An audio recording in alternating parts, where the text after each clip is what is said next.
శ్రీ రేణుక ఎల్లమ్మ తల్లి జ్యోతిష్యాలయం భార్యాభర్తల మధ్య సమస్యలు, ప్రేమ సమస్యలు, కుటుంబ సమస్యలు, వ్యాపారంలో నష్టం రావడం, మనశ్శాంతి లేకపోవడం, అనుకున్న పనులు కాకపోవడం, కోర్టు సమస్యలు, నరదృష్టి, సంతాన సమస్యలు, పెళ్లి కుదరకపోవడం, ఆరోగ్య సమస్యలు, వాస్తు, ఇంటి సమస్యలు, విదేశీ ప్రయాణం, ధనం నిలకడ లేకపోవడం, మీకు ఎటువంటి పర్సనల్ సమస్యలు ఉన్నా జ్యోతిష్యం చెప్పబడను. కోయా గురూజీ లక్ష్మణ్ రాజు గారు. Cell number 8466923012. ఓం శ్రీ మాత్రే నమః. ఛానల్కి స్వాగతం అండి. మార్చి 14వ తేదీన అత్యంత శక్తివంతమైన చంద్రగ్రహణం, అలాగే హోలీ పౌర్ణమి కూడా. ఆ రోజు రాత్రి 11 గంటలలోపు కొడుకులు ఉన్నటువంటి వృశ్చిక రాశి వారు ఈ చిన్న పరిహారం చేసి చూడండి. మీ జీవితంలో అలాగే మీ యొక్క కొడుకుల జీవితంలో మిరాకిల్ని చూస్తారు. జీవితంలో మీరు ఎంతో అభివృద్ధిని సైతం సాధిస్తారు. అలాగే ఆర్థిక సమస్యలు, అనారోగ్య సమస్యలు, వీటన్నింటి నుంచి కూడా మీకు రిలీఫ్ అనేది లభిస్తుంది. అలాగే మీ కొడుకుల యొక్క జీవితంలో ఎంతో వృద్ధిని మీరు చూడగలుగుతారు. అయితే మార్చి 14వ తేదీన ఎంతో శక్తివంతమైన రోజు హోలీ పౌర్ణమి, అలాగే చంద్రగ్రహణం కూడా. అయితే ఈ రోజు యొక్క విశిష్టత ఏంటి, అలాగే ఈ రోజున కొడుకులు ఉన్నవారు ఏ పరిహారం చేయాలి, ఈ పరిహారం ఎలా చేయాలి, చేయటం వల్ల మీకు కలిగే ప్రయోజనాలేంటి, ఇటువంటి ఎన్నో అంశాలను ఈ రోజు మనం ఈ వీడియో ద్వారా వివరంగా తెలుసుకునే ప్రయత్నం చేద్దాం. కానీ అంతకంటే ముందుగా మీకు మా స్మాల్ రిక్వెస్ట్, మీరు కనుక మన ఛానల్ని ఇప్పటి వరకు సబ్స్క్రైబ్ చేసుకోకపోతే వెంటనే సబ్స్క్రైబ్ చేసుకుని పక్కనున్న బెల్ ఐకాన్కి ఆల్ సెలెక్ట్ చేసుకుంటే మేము ఇలాంటి వీడియోస్ అప్లోడ్ చేయగానే ముందుగా మీ మొబైల్కి నోటిఫికేషన్ వస్తుంది. ఇక డీటెయిల్స్లోకి వెళ్తే 2025 సంవత్సరంలో 4 సార్లు గ్రహణాలు ఉన్నాయి. మార్చి 14వ తేదీన వచ్చేటటువంటి గ్రహణం మొదటి చంద్రగ్రహణం హోలీ పౌర్ణమితో కలిసి వచ్చింది కాబట్టి ఈ రోజుకు మరింత ప్రాముఖ్యత ఉంది. ముఖ్యంగా అమావాస్య, పౌర్ణమి తిథుల్లో పరిహారాలకు ప్రత్యేకమైనవిగా భావిస్తూ ఉంటాం. ముఖ్యంగా అమావాస్య, పౌర్ణమి తిథి రోజుల్లో ఏ పరిహారం చేసినా కానీ నమ్మకంతో, విశ్వాసంతో చేయండి. ఖచ్చితంగా దాని ప్రతిఫలం మీరు పొందుతారు. పౌర్ణమి తిథి రోజున చంద్రగ్రహణం అనేది ఏర్పడుతుంది. అయితే చంద్రగ్రహణం సమయంలో ఇంటి నుంచి బయటకు రాకూడదని, అలాగే చంద్రగ్రహణాన్ని నేరుగా కళ్ళతో చూడకూడదని చెప్తారు. చంద్రగ్రహణం సమయంలో గర్భిణీ స్త్రీలు బయటకు వెళ్లడం నిషేధించబడింది. జ్యోతిష శాస్త్రం ప్రకారం గనుక మనం చూసుకున్నట్లయితే చంద్రగ్రహణం గర్భాన్ని ప్రభావితం చేస్తుంది. కాబట్టి గర్భిణీ స్త్రీలు గ్రహణ సమయంలో బయటకు కూడా వెళ్ళకూడదు. అలాగే గర్భిణీ స్త్రీలు ఇంట్లో కుట్టు పని, అల్లికలు చేయనేకూడదు. ఇకపోతే గోళ్లను కత్తిరించకూడదు. ఇంట్లో పూజా మందిరంలో ఉన్న దేవుని విగ్రహాలను కూడా తాకకూడదు. ఈ సమయంలో మంత్రాలను పఠించవచ్చు.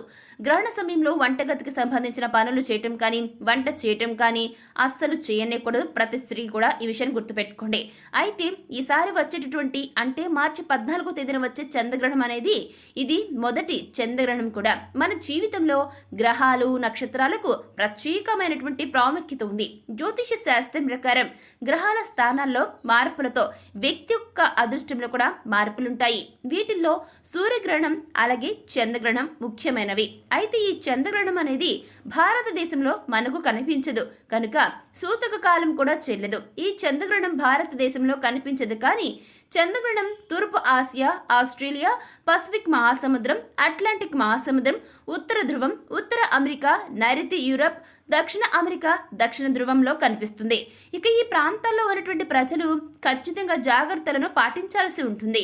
అయితే ఈ గ్రహణం రోజు హోలీ పౌర్ణమి కూడా రావడం జరిగింది కాబట్టి ఈ రోజు చాలా విశేషమైనదని పండితులు సైతం చెప్తూ ఉన్నారు.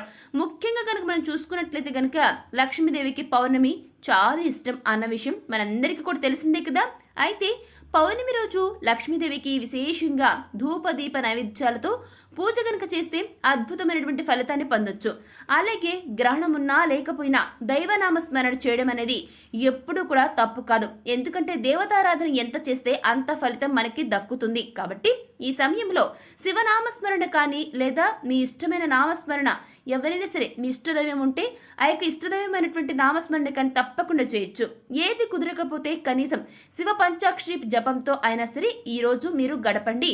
అలాగే మీరు రావి చెట్టుకు 108 సార్లు ప్రదక్షిణలు చేస్తే గనుక జాతకంలో ఉండే సకల దోషాలన్నీ కూడా తొలగిపోతాయి. పౌర్ణమి రోజున శివారాధన అలాగే విష్ణు ఆరాధన చేసి రావి చెట్టుకు ప్రదక్షిణలు చేస్తే గనక జాతకంలో ఉన్న ప్రతి దోషం కూడా తొలగిపోతుంది. ఈ పౌర్ణమి అనేది స్త్రీలకు మరింత ప్రత్యేకమైన రోజనే చెప్పాలి. ఈ రోజు ఉపవాసం చేసిన స్త్రీకి సంతాన భాగ్యంతో పాటుగా ఆమె జీవితంలో ఆమెకు వైధవ్యం కూడా ప్రాప్తించదు. అయితే ఈ యొక్క విశేషమైన పోలిక పౌర్ణమి రోజున పేదలకు అవసరమైన వస్తువులను దానం చేయటం వలన కూడా పుణ్య ఫలితాన్ని పొందుతారు. ఇంతటి విశేషమైన పౌర్ణమి రోజున కొడుకులు ఉన్న ప్రతి తల్లి చేయవలసిన పరిహారం ఏమిటి అనే విషయాన్ని తెలుసుకుందాం.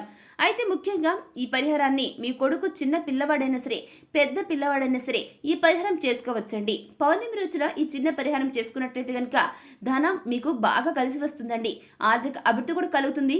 ఈ యొక్క మీ జీవితంలో మిరాకిల్ జరగడాన్ని నిజంగా మీరే గమనిస్తారు. జీవితంలో ఆర్థిక ఇబ్బందులు అనేవి ఉండవు. మీ లైఫ్ లో డబ్బుకు లోటు అనేది ఉండదు. ధనవర్షం కురుస్తుంది. మీ లైఫ్ లో సుఖ సంతోషాలతో ఆనందంగా ఉంటారు. మరి ఎంతో పవర్ఫుల్ అయినటువంటి శక్తివంతమైన ఈ హోలీ పౌర్ణమి చంద్రగ్రహణంతో కలిసి వచ్చిన రోజున ఈ యొక్క పరిహారాన్ని ఎలా చేయాలి అనే అంశాల గురించి ఇప్పుడు మనం డీటెయిల్డ్ గా తెలుసుకుందాం. అలాగే ముక్కోటి దేవతల యొక్క అనుగ్రహాన్ని పొందడానికి ఎటువంటి విధి విధానాలు పాటిస్తూ ఈ యొక్క పరిహారాన్ని చేయాలి అనే అంశాలను ఈ వీడియోలో మనం చాలా క్లారిటీగా తెలుసుకునే ప్రయత్నం చేద్దాం. సనాతన సాంప్రదాయంలో పౌర్ణమి తిథికి సంబంధించి చాలా మతపరమైనటువంటి ప్రాముఖ్యత ఉందండి. అటువంటి పౌర్ణమి తిథి నాడు చెడు శక్తి తీసేయడానికి, అంటే నెగిటివ్ ఎనర్జీని తీసేయడానికి చిన్న చిన్న పరిహారాలు మనం చేస్తూ ఉంటాం కదా. ఇక పెద్దలు చెప్పినటువంటి ఈ చిన్న పరిహారాలు చేసుకోవడం వల్ల ధనపరమైన సమస్యలన్నీ కూడా తొలగిపోతాయండి. మీ చిన్న పిల్లలు అదేవిధంగా గుర్తుపెట్టుకోండి, మీ పిల్లలు చిన్నవాళ్ళైనా సరే, చిన్న పిల్లలైతే ఇంట్లో మారం చేయకుండా ఉంటారు. పెద్దలైతే ఎవరైతే ఉంటారో ఆ యొక్క పెద్దలు చెప్పిన మాట కూడా వింటారండి. అలాగే పెద్దవాళ్ళైతే ధనం ఎక్కువగా సంపాదిస్తారు. వారిలో ఉన్న దృష్టి దోషాలన్నీ కూడా తొలగిపోతాయి. ఎప్పుడైనా సరే చిన్న పిల్లలు బాగా చదువుతున్నా, లేదంటే పెద్ద పిల్లలు అధికంగా ధనం సంపాదిస్తున్నా దృష్టి దోషాలు అనేవి కామన్ గా తగులుతూ ఉంటాయండి. మనం కూడా చూస్తూనే ఉంటాం. మరి అటువంటి దృష్టి దోషాలను తొలగించుకోవచ్చు. అలాగే పౌర్ణమి చంద్రగ్రహణం కలిసి వస్తే మరింత విశేషమైనదిగా చెప్పబడి ఉంది. అంతేకాదు ఈ పరిహారం చేయటం వల్ల మీ పిల్లలకు ఉన్న చెడు దృష్టి అంతా తొలగిపోయి పిల్లలు కూడా వృద్ధిలోకి వస్తారండి. ఈ రోజున దీపారాధన ఖచ్చితంగా చేయాల్సి ఉంటుంది. మీ పిల్లలపై ఉన్న చెడు దృష్టిని తొలగించడం కోసం పౌర్ణమి రోజున ఈ పరిహారం పాటించండి. ఈ పరిహారం ఏ విధంగా చేయాలి అనే విషయాన్ని చూసుకున్నట్లయితే కనుక ముందుగా ఒక రెడ్ క్లాత్ ని తీసుకోండి. అయితే మీ ఇంట్లో కనుక రెడ్ క్లాత్ లేదనుకోండి, పసుపు పచ్చని క్లాత్ కూడా తీసుకోవచ్చండి. తర్వాత ఆ యొక్క ఎర్రని క్లాత్ తో గళ్ళ ఉప్పును వేయండి. గుర్తుపెట్టుకోండి, ఆ ఎర్రని క్లాత్ లో గళ్ళుప్పు అంటే అంటారు కదండి, రా సాల్ట్ అంటాం కదా, ఆ యొక్క ఉప్పును వేయండి. ఆ తర్వాత అందులోనే ఒక 2 లవంగాలను వేసేయండి. ఈ విధంగా వేయటం వలన మీ కొడుకుపై ఉన్న చెడు దృష్టి అంతా కూడా తొలగిపోతుందండి. నర దృష్టిని తొలగించే శక్తి ఈ గల్లుప్పుకు ఎక్కువగా ఉంటుంది. లవంగాలను వేసిన తర్వాత వాటిపైన కొంచెం కుంకుమను కూడా వేయండి. ఆ తర్వాత వీటన్నిటిని కలిపి ఒక రెడ్ క్లాత్ లో వేయమని చెప్పాం కదా, ఆ మూటను దాన్ని ఒక మూటలా కట్టండి. దీన్ని ఎడమ చేతితో పట్టుకుని మీ కొడుకును తూర్పు ముఖంగా కూర్చోబెట్టండి. వారి ఎడమ చేతి వైపు నుంచి కుడి చేతి వైపుకు ఒక 5 సార్లు వారి చుట్టూ తిప్పండి.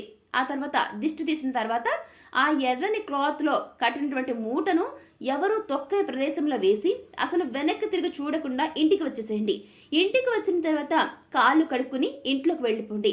ఈ విధంగా చేయటం వలన మీ కొడుకు జీవితంలో ఉన్న సమస్యల ఆటంకాలు అన్నీ తొలగిపోతాయి.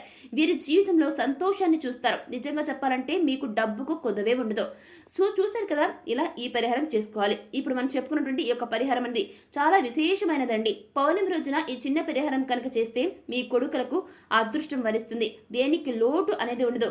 అలాగే ఇక్కడ మీరు ఒక విషయం గుర్తుపెట్టుకోండి, ఈ పరిహారాన్ని రాత్రి 11 గంటల సమయంలోపు మాత్రమే చేయాలి. అంతేకాదు ఎల్లప్పుడూ వారికి దైవబలం తోడుగా ఉంటూ వారిని కాపాడుతూ ఉంటుంది. వారికి పట్టినటువంటి దిష్టి అంతా పోతుంది. వారి జీవితం బాగుంటుంది. అంటే మీ కొడుకులు చిన్నవారైనా పెద్దవారైనా సరే వారి చదువులో ముందు ఉండాలన్నా కూడా, లేదా ఎక్కువగా డబ్బులు సంపాదించాలన్నా కూడా ఇప్పుడు మనం చెప్పుకున్న ఈ యొక్క చిన్న పరిహారం చేసి చూడండి. మీరే మిరాకిల్ని చూస్తారు. ఎక్కువగా డబ్బులు సంపాదిస్తున్నా కూడా కొంతమంది వారవలేని తనం ఉంటుందండి. ఒకవేళ వాళ్లకు దిష్టి తగిలితే గనక తరచూ అనారోగ్యం బారిన పడుతూ ఉంటారు. ఒకవేళ మీ పిల్లలకి కూడా ఇలా జరుగుతూ ఉంటే ఖచ్చితంగా ఈ పరిహారాన్ని చేసి చూడండి. ఇలా చేయటం వల్ల మీ కొడుకుపై ఉన్నటువంటి నెగిటివ్ ఎనర్జీ, నరదృష్టి అంతా తొలగిపోతుంది. త్వరగా ఈ యొక్క నెగిటివ్ ఎనర్జీ నుంచి మీ పిల్లలు బయటపడతారు. పిల్లలకు చక్కగా మానసిక ఉల్లాసం కూడా కలుగుతుందండి. సో చూశారు కదండి, మార్చి 14వ తేదీన వచ్చే పౌర్ణమి రోజు కొడుకులున్న తల్లి ఎటువంటి పరిహారాన్ని పాటించాలి, ఈ పరిహారం చేసేటప్పుడు పాటించాల్సిన నియమాలు ఏంటి, ఈ పరిహారం చేయటం వలన దాని దృష్టి, నరఘోష ఏ విధంగా తొలగిపోతాయి అనే విషయాలను ఈ వీడియోలో వివరంగా తెలుసుకున్నాం కదా. మరి ఈ వీడియో మీకు ఎలా అనిపించిందో, నచ్చిందా? నచ్చితే లైక్ చేయండి. మీ ఫ్రెండ్స్ అండ్ ఫ్యామిలీ మెంబర్స్ లో ఎవరైనా సరే వృశ్చిక రాశి వారు ఉంటే వారితో ఈ వీడియోని షేర్ చేసుకోవడం మాత్రం అస్సలు మర్చిపోకండి. ఇప్పటి వరకు మీరు కనుక మన ఛానల్ సబ్స్క్రైబ్ చేసుకోకపోతే వెంటనే సబ్స్క్రైబ్ చేసుకుని పక్కన ఉన్న బెల్ ఐకాన్కి ఆల్ సెలెక్ట్ చేసుకుంటే మేము ఇలాంటి వీడియోస్ అప్లోడ్ చేయగానే ముందుగా మీకు నోటిఫికేషన్ వస్తుంది. ఇక మరొక టాపిక్ ని మళ్ళీ కలుసుకుందాం. Thanks for watching.